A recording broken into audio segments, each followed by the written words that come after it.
Egg masala కర్రీని ఎలా prepare చేసుకోవాలో చూసేద్దాం. ముందుగా స్టవ్ పైన కళాయి పెట్టుకొని ఆయిల్ వేసుకొని ఆనియన్స్‌ని గోల్డెన్ కలర్ వచ్చే వరకు ఫ్రై చేసుకోవాలి.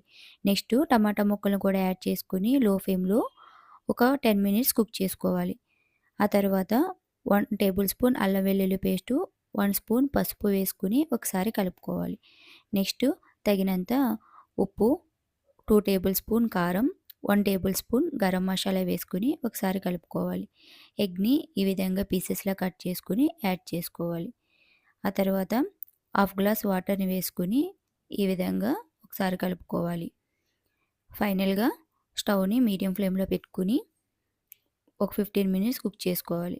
ఇప్పుడు ఒకసారి కలుపుకొని ఫైనల్‌గా కొత్తిమీరను వేసుకొని స్టవ్ ఆఫ్ చేసుకోవాలి. అంతేనండి, చాలా సింపుల్‌గా ఎగ్ మసాలా కర్రీ రెడీ. మీరు కూడా ప్రిపేర్ చేసుకొని ఎలా వచ్చిందో కామెంట్ చేయండి.